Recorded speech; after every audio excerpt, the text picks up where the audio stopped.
ಎಲ್ಲ ನಮ್ಮ ಆರೋಗ್ಯ ಕೇಂದ್ರಗಳಿಗೆ ಅದನ್ನ ಅಲ್ಲಿಗೆ ಹಸ್ತಾಂತರ ಮಾಡ್ತೀವಿ. ಅವರು ಶುರು ಮಾಡ್ಕೊಡ್ತಾರೆ. ಆದ್ರಿಂದ ಇದು ಇನ್ನು ಮುಂದೆ 2-3 ದಿವಸ 4-5 ದಿವಸ ನೋಡೋಣ ಯಾವ ತರ ಇರ್ತದೆ ಪರಿಸ್ಥಿತಿ ಅಂತ. ದೇಶದಲ್ಲಿ ಯಾವ ತರ ಇರ್ತದೆ, ನಮ್ಮ ರಾಜ್ಯದಲ್ಲಿ ಯಾವ ತರ ಇರ್ತದೆ ಅಂತ ನೋಡ್ಕೊಂಡ ನಂತರ ಮತ್ತೆ ನಾವು ಪ್ರತಿ ವಾರ ನಮ್ಮ ಟೆಕ್ನಿಕಲ್ ಅಡ್ವೈಸರಿ ಕಮಿಟಿ ಮೀಟಿಂಗ್ ಮಾಡೋದಕ್ಕೆ ನಾವು ಹೇಳಿದೀವಿ. ಮೊನ್ನೆನೂ ಒಂದು ಮೀಟಿಂಗ್ ಆಯ್ತು. ಇನ್ನು ಬರೋ ವಾರದಲ್ಲೂ ಈಗ ಮಾಡ್ತಾರೆ. ಅದು ನಿನ್ನೆ ಒಂದು ಡೆತ್ ಆಗಿದೆ. ಅದು 17ನೇ ತಾರೀಕು ಬಹುಶಃ ಆಗಿರುವಂತ ಡೆತ್ ಅದು. ಅವ್ರಿಗೆ 84 ವರ್ಷ ವೃದ್ಧರಿಗೆ ಆಗಿರುವಂತದ್ದು. ಅದನ್ನ ಆಡಿಟ್ ಮಾಡಿಸ್ತಾ ಇದೀವಿ. ಅವ್ರಿಗೆ ಕೋವಿಡ್ ಪಾಸಿಟಿವ್ ಬಂದಿದೆ. ಆದ್ರೆ ಅವರು 1 ವರ್ಷದಿಂದ ಬೆಡ್ ರಿಡನ್ ಆಗಿದ್ರು. ಅವ್ರಿಗೆ ಹಿಪ್ ರಿಪ್ಲೇಸ್ಮೆಂಟ್ ಆಗಿತ್ತು. ಆಮೇಲೆ ಅವ್ರಿಗೆ ಏನು ಹಾರ್ಟ್ ಸಮಸ್ಯೆಗಳು ಕೂಡ ಇತ್ತು. TB ಪೇಷಂಟ್ ಕೂಡ ಆಗಿದ್ರು. ಸೊ ಎಲ್ಲ ನಾನಾ ವಿಷಯಗಳಿದೆ. ಅದಕ್ಕೋಸ್ಕರ ಅವರ ಒಂದು ಇದನ್ನ ಆಡಿಟ್ ರಿಪೋರ್ಟ್ ಅನ್ನು ನಾವು ಕೇಳಿದ್ದೇವೆ. ಸ್ಪಷ್ಟವಾದಂತ ಒಂದು ವರದಿ ಬರಲಿ ಅಂತ. ಅದರಿಂದ ನಾವು ಅದನ್ನ ನೇರವಾಗಿ ಇದು ಕೋವಿಡ್ ಬಂದಿದ್ದಕ್ಕೋಸ್ಕರ ಆಯ್ತು ಅಂತ ನಾವು ಹೇಳಕ್ ಆಗೋದಿಲ್ಲ. ಆದ್ರೂ ಅದನ್ನ ಪೂರ್ತಿಯಾದಂತ ಒಂದು ವರದಿ ಬಂದ ನಾವು ತಿಳಿಸ್ತೀವಿ. ಫಸ್ಟ್ ವೇವ್ ಮತ್ತು ಸೆಕೆಂಡ್ ವೇವ್ ಅಲ್ಲಿ ಈ ತರ ನಿರ್ಲಕ್ಷ್ಯ ಮಾಡಿದಕ್ಕೆ ಕೇಸ್ಗಳು ಜಾಸ್ತಿ ಆದವು. ಟ್ರಾವೆಲ್ ಮಾಡ್ಲಿಕ್ಕೆ ಅವಕಾಶ ಈ ತರ ನಿರ್ಲಕ್ಷ್ಯ ಮಾಡ್ತಾ ಇಲ್ಲ. ದಯವಿಟ್ಟು ನಿಮ್ಮ ಪ್ರಶ್ನೆ ಸರಿ ಇಲ್ಲ. ನಾವು ನಿರ್ಲಕ್ಷ್ಯ ಏನ್ ಮಾಡ್ತಾ ಇಲ್ಲ. ನಾವು ಆಗ್ಲೇ ಟೆಕ್ನಿಕಲ್ ಕಮಿಟಿ ಮೀಟಿಂಗು ಮಾಡಾಯ್ತು.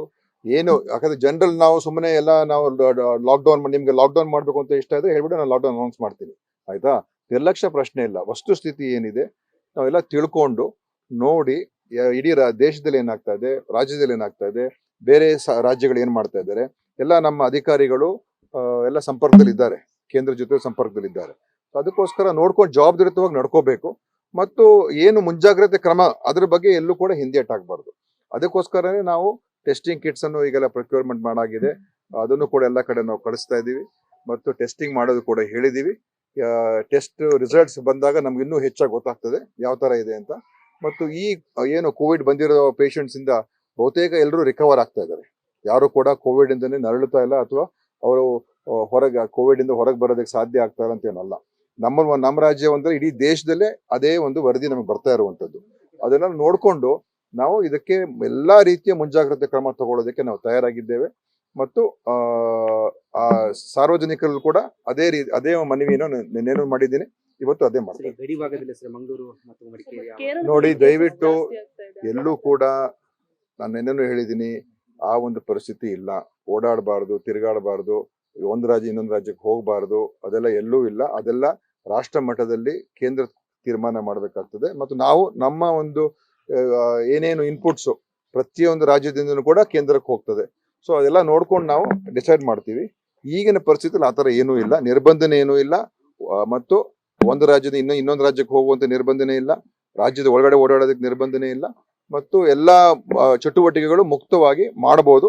ಯಾವುದನ್ನು ಕೂಡ ನಾವು ಸದ್ಯಕ್ಕಂತೂ ತಡೆ ಹಿಡಿಯುವಂತ ಪ್ರಶ್ನೆ ಯಾವುದಿಲ್ಲ. ಖಾಸಗಿ ಆಸ್ಪತ್ರೆಯಲ್ಲಿ ಪಾಸಿಟಿವ್ ಆಗ್ತಾ ಇದೆ, ಅವರು ಸರಿಯಾದ ರೀತಿ ಲೆಕ್ಕ ಕೊಡ್ತಿದಾರ? ಅದು ಕೊಡೋದಕ್ಕೆ ಕ್ರಮ ಆಗುತ್ತೆ ಅಂತ ಈಗೆಲ್ಲ ಟೆಸ್ಟ್ ಮಾಡಿದವರೆಲ್ಲ ರಿಪೋರ್ಟ್ ಅಪ್ಲೋಡ್ ಮಾಡ್ತಾರೆ. ರಿಪೋರ್ಟ್ ನಮಗೆ ಬರ್ತದೆ. ನಾವು ಕೂಡ ನಮ್ಮಲ್ಲಿ ಟೆಸ್ಟ್ ಮಾಡೋದಕ್ಕೆ ಈಗೆಲ್ಲ ಕಡೆ RT-PCR ಕಿಟ್ಸ್ ಅನ್ನ ನಾವು ಸರಬರಾಜು ಮಾಡ್ತಾ ಇದ್ದೀವಿ. ಸೊ ನಮ್ಮಲ್ಲೂ ಟೆಸ್ಟಿಂಗ್ ಮಾಡೋದಕ್ಕೂ ನಾವು ಈಗ ಹೇಳಿದೀವಿ. ನಮ್ಮಲ್ಲೂ ನಡೀತದೆ, ಖಾಸಗಿಯಲ್ಲೂ ನಡೀತದೆ. ನೋಡ್ಕೊಂಡು ನಾವು ದಿನನಿತ್ಯ ಅದನ್ನ ನಾವು ಮಾನಿಟರ್ ಮಾಡ್ತೀವಿ. ಮತ್ತು ಏನ್ ಕ್ರಮ ತಗೊಳ್ಬೇಕು, ಟೆಕ್ನಿಕಲ್ ಅಡ್ವೈಸರಿ ಕಮಿಟಿ ಕೂಡ ಇರ್ತದೆ, ಎಕ್ಸ್ಪರ್ಟ್ಸ್ ಇರ್ತಾರೆ. ಅವ್ರ ಜೊತೆ ಕೂಡ ಚರ್ಚೆ ಮಾಡಿ ಒಂದು ತೀರ್ಮಾನಕ್ಕೆ ಬರ್ತೀವಿ ಅಂತ ನಾನು ಹೇಳೋದಕ್ಕೆ CM ಅವ್ರು ನಿನ್ನೆ ನನ್ನ ಹತ್ರ ಮಾತಾಡಿದ್ದಾರೆ.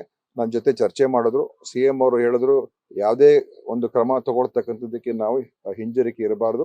ಎಲ್ಲ ಆದ್ರೆ ತಜ್ಞರ ವರದಿ ಮತ್ತು ಎಲ್ಲ ಒಂದು ಕೇಂದ್ರದ ಅಭಿಪ್ರಾಯ ಕೂಡ ತೆಗೆದುಕೊಂಡು ಏನೇನು ಕ್ರಮಗಳು ತಗೊಳ್ಬೇಕು ಎಲ್ಲ ಮಾಡೋದಕ್ಕೆ ಅವರು ನನಗೆ ಹೇಳಿದ್ದಾರೆ. ಮತ್ತು ಅವಾಗ ಎಲ್ಲ ನನಗೆ ಮಾಹಿತಿ ನನಗೆ ಮುಟ್ಟಿಸ್ಬೇಕು ಅಂತ ಕೂಡ CM ಅವರು ನನಗೆ ಸ್ಪಷ್ಟವಾಗಿ ನಿರ್ದೇಶನ ಕೊಟ್ಟಿದ್ದಾರೆ. ನೋಡಿ, ದರದ ಬಗ್ಗೆ ನಾನು ಈಗಲೇ ಮಾತಾಡಕ್ ಹೋಗೋದಿಲ್ಲ. ಯಾಕಂತ ಹೇಳಿದ್ರೆ ಇನ್ನೂ ಅಲ್ಪ ಪ್ರಮಾಣದಲ್ಲಿ ಟೆಸ್ಟ್ ಆಗ್ತಾ ಇರುವಂತದ್ದು.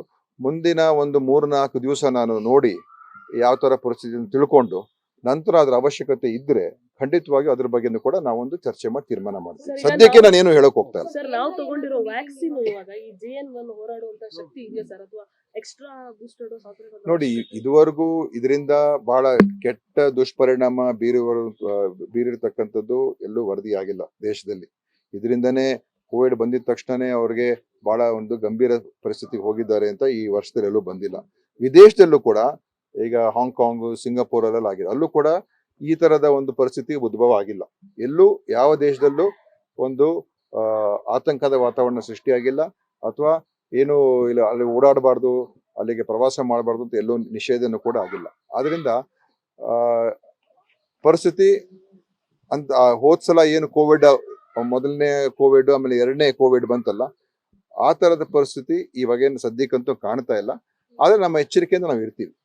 Okay sir. ಸರ್, ಕೇಂದ್ರ ಸರ್ಕಾರದ ಜೊತೆಗೆ ಏನಾದ್ರು ಮಾತುಕತೆ? ಸದಾ ಕಾಲ ಏನಾದ್ರು ಕರೆದಿದ್ದಾರಾ? ಸಬ್- ಏನ್ instructions ಕೊಟ್ಟಿದ್ದಾರೆ? ಸಭೆ ಏನ್ ಕರೆದಿಲ್ಲ. ಅವರು ನಮ್ಮ ಅಧಿಕಾರಿಗಳು, ಕೇಂದ್ರದ ಅಧಿಕಾರಿಗಳ ಜೊತೆ ಚರ್ಚೆಯಲ್ಲಿ ಇದ್ದಾರೆ. ಅವರು ಕೂಡ ಕೆಲವು ಮಾಹಿತಿಗಳನ್ನು ಕೊಟ್ಟಿದ್ದಾರೆ. ನೀವೆಲ್ಲ ಮಾನಿಟರ್ ಮಾಡ್ತಾ ಇರಿ, ಮತ್ತು ಏನು ಮುನ್ನೆಚ್ಚರಿಕೆ ಕ್ರಮಗಳನ್ನ ಈಗಾಗಲೇ ನಾವು ಏನು ಹೇಳಿದ್ದೇವೆ ಅಷ್ಟಕ್ಕೆ ಸಾಕೀಗ.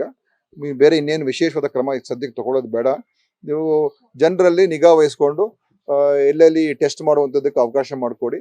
ಮತ್ತು ಯಾರಿಗೆ ರಿಸ್ಕ್ ಇರ್ತಕ್ಕಂಥ ಕ್ಯಾಟಗರಿ ಇದ್ದಾರೆ ಜನ, ಅವರು ಸ್ವಲ್ಪ ಎಚ್ಚರಿಕೆಯಿಂದ ಮಾಸ್ಕ್ ಹಾಕೊಂಡು ತಿರುಗಾಡುವಂಥದ್ದು, ಅಂತ ಜನ ಅಂತೂ ಕಡ್ಡಾಯವಾಗಿ ಮಾಸ್ಕ್ ಹಾಕೊಳ್ತಕ್ಕಂಥದ್ದು ಕೂಡ ನಾವು ಹೇಳಿದ್ವಿ. Okay sir. ಅವರು ಅದೇ ಹೇಳಿದ್ದಾರೆ. ಸ್ಕೂಲ್ ಸರ್, ಸ್ಕೂಲ್ 28 ಸ್ಕೂಲ್ ಇನ್ನೂ ಸಮಯ ಇದೆ. 29 ನಾನು ಹೇಳಿದ್ನಲ್ಲ, ಇನ್ನೊಂದು ಮುಂದಿನ 3-4 ದಿವಸ ನಾವೆಲ್ಲ ಕಡೆ ನೋಡಿ 4 ದಿವಸ 5 ದಿವಸ ನಂತರ ಮತ್ತೆ ಏನ್ ಮಾಡ್ಬೇಕು ಅಂತ ನಾನು ತಿಳಿಸ್ತೀನಿ. ಈಗಲೇ ಆ ವಿಷಯದ ಬಗ್ಗೆ ನಾವೇನು ತೀರ್ಮಾನ ತಗೊಂಡಿಲ್ಲ. Thank you sir. ಲೇಟೆಸ್ಟ್ ಹಾಗೂ ಇಂಟ್ರೆಸ್ಟಿಂಗ್ ಸುದ್ದಿಗಳಿಗಾಗಿ ಬಾಸ್ ಟಿವಿ ಕನ್ನಡ ಚಾನೆಲ್ನ ಸಬ್ಸ್ಕ್ರೈಬ್ ಮಾಡಿ. ಹಾಗೆಯೇ ಬೆಲ್ ಐಕಾನ್ ಪ್ರೆಸ್ ಮಾಡಿ. ಇದರ ಜೊತೆಗೆ ಫೇಸ್ಬುಕ್, ಇನ್ಸ್ಟಾಗ್ರಾಮ್, ಎಕ್ಸ್ ನಲ್ಲೂ ಮಿಸ್ ಮಾಡದೆ ಫಾಲೋ ಮಾಡಿ.